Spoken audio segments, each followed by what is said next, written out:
복된 날입니다. 주님의 은혜가 가득하시기를 축복합니다. 요한계시록 11장을 봉독해 드리겠습니다. 또 내게 지팡이 같은 갈대를 주며 말하기를 일어나서 하나님의 성전과 제단과 그 안에서 경배하는 자들을 측량하되 성전 바깥 마당은 측량하지 말고 그냥 두라. 이것은 이방인에게 주었은즉 그들이 거룩한 성을 42달 동안 짓밟으리라. 내가 나의 두 증인에게 권세를 주리니 그들이 굵은 베옷을 입고 1260일을 예언하리라. 그들은 이 땅의 주 앞에 서 있는 두 감람나무와 두 촛대니 만일 누구든지 그들을 해하고자 하면 그들의 입에서 불이 나와서 그들의 원수를 삼켜버릴 것이요 누구든지 그들을 해하고자 하면 반드시 그와 같이 죽임을 당하리라. 그들이 권능을 가지고 하늘을 닫아 그 예언을 하는 날 동안 비가 오지 못하게 하고 또 권능을 가지고 물을 피로 변하게 하고 아무 때든지 원하는 대로 여러 가지 재앙으로 땅을 치리로다. 그들이 그 증언을 마칠 때에 무적행으로부터 올라오는 짐승이 그들과 더불어 전쟁을 일으켜 그들을 이기고 그들을 죽일 터인즉 그들의 시체가 큰 성 길에 있으리니 그 성은 영적으로 하면 소돔이라고도 하고 애굽이라고도 하니 곧 그들의 주께서 십자가에 못 박히신 곳이라. 백성들과 족속과 방언과 나라 중에서 사람들이 그 시체를 사흘 반 동안을 보며 무덤에 장사하지 못하게 하리로다. 이 두 선지자가 땅에 사는 자들을 괴롭게 한 고로 땅에 사는 자들이 그들의 죽음을 즐거워하고 기뻐하여 서로 예물을 보내리라 하더라. 3일 반 후에 하나님께로부터 생기가 그들 속에 들어가매 그들이 발로 일어서니 구경하는 자들이 크게 두려워하더라. 하늘로부터 큰 음성이 있어 이리로 올라오라 함을 그들이 듣고 구름을 타고 하늘로 올라가니 그들의 원수들도 구경하더라. 그때에 큰 지진이 나서 성 10분의 1이 무너지고 지진에 죽은 사람이 7천이라. 그 남은 자들이 두려워하여 영광을 하늘의 하나님께 돌리더라. 둘째 화는 지나갔으나 보라 셋째 화가 속히 이르는도다. 일곱째 천사가 나팔을 불매 하늘에 큰 음성들이 나서 이르되 세상 나라가 우리 주와 그의 그리스도의 나라가 되어 그가 세세토록 왕노릇 하시리로다 하니 하나님 앞에서 자기 보좌에 앉아있던 24장로가 엎드려 얼굴을 땅에 대고 하나님께 경배하여 이르되 감사하옵나니 옛적에도 계셨고 지금도 계신 주 하나님 곧 전능하신 이여 친히 큰 권능을 잡으시고 왕노릇 하시도다. 이방들이 분노하며 주의 진노가 내려 죽은 자를 심판하시며 종 선지자들과 성도들과 또 작은 자든지 큰 자든지 주의 이름을 경외하는 자들에게 상 주시며 또 땅을 망하게 하는 자들을 멸망시키실 때로소이다 하더라. 이에 하늘에 있는 하나님의 성전이 열리니 성전 안에 하나님의 언약궤가 보이며 또 번개와 음성들과 우레와 지진과 큰 우박이 있더라. 아멘. 7나팔 중 6째 나팔은 9장 마지막에 나옵니다. 그리고 7번째 나팔은 오늘 11장 15절부터 나옵니다. 6째 나팔과 7째 나팔 사이에 10장과 11장 앞부분 사이에 두 가지 삽경이 들어갑니다.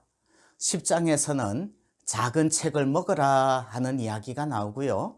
오늘 11장에서는 두 증인이 나와서 7년 대환란에 대해서 예언하는 장면입니다. 사실 이제부터 요한계시록 해석에 대한 많은 문제가 나타납니다.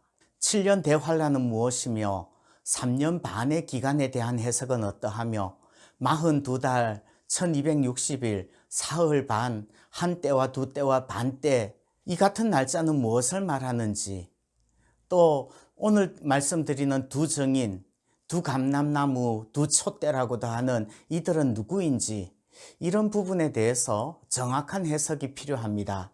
그리고 힘든 부분은 전체적인 개념을 잡지 않고 그냥 성경만 열심히 읽으면 한 구절 한 구절 성경 장, 절 그 흐름에 따라서 말세의 시간의 흐름이라고 생각하면 자칫하면 세대주의 이단에 빠질 확률이 굉장히 높습니다.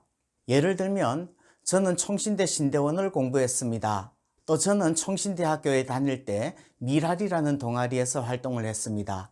자, 총신대 신대원, 총신대학교 어디를 먼저 다녔게요?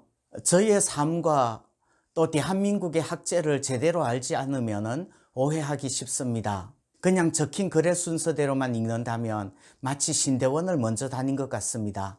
그런데 요한계시록의 이야기는 아직 일어나지 않은 이야기예요. 그렇기 때문에 전체적인 구조와 흐름이라는 교리를 누가 어떻게 규정할 수 있겠습니까? 이런 것이 반드시 진리다라고 말할 수 있는 인간은 이 땅에는 없을 것입니다. 또 그것을 깊이 연구한다고 분명해지고 확실해지는 것도 아닐 겁니다. 어차피 아직 오지 않은 계시록이니까요. 그래서 저는 골치 아프게 이것을 연구하면서 시간을 투자하는 대신에 그냥 총신대에서 배운 대로 우리 합동측 교단의 교리를 옳은 것이라고 전제하고 그저 성경을 읽을 것입니다.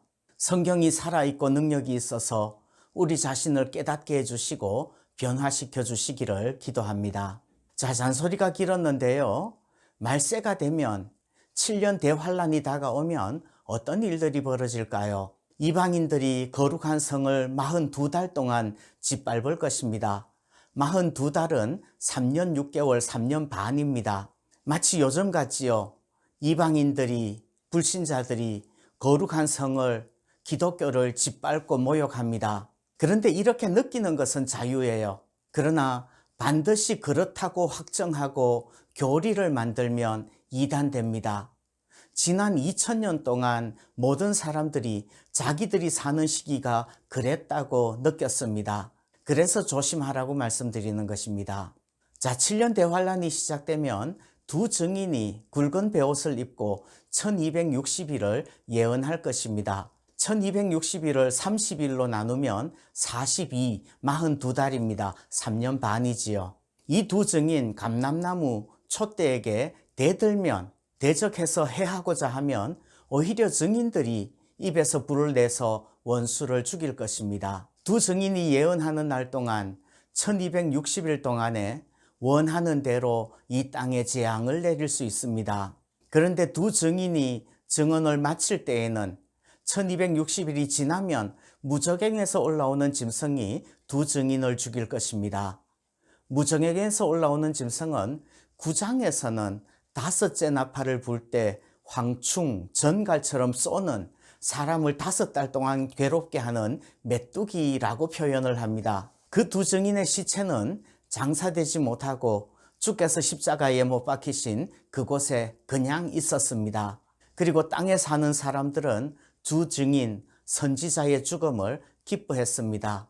3일 반 후에 그 두 증인의 시체에 하나님의 생기가 들어가서 살아납니다. 그리고 하늘로 올라갑니다. 그때 큰 지진이 나서 성이 무너지고 사람들이 죽었습니다. 말세에 7년 대환란 때 나타나는 두 증인은 성전 밖에 있는 사람들에게 재앙을 내리는 증인이었죠. 이제 15절부터 19절까지는 7째 천사가 나팔을 부는 장면이 나오고요.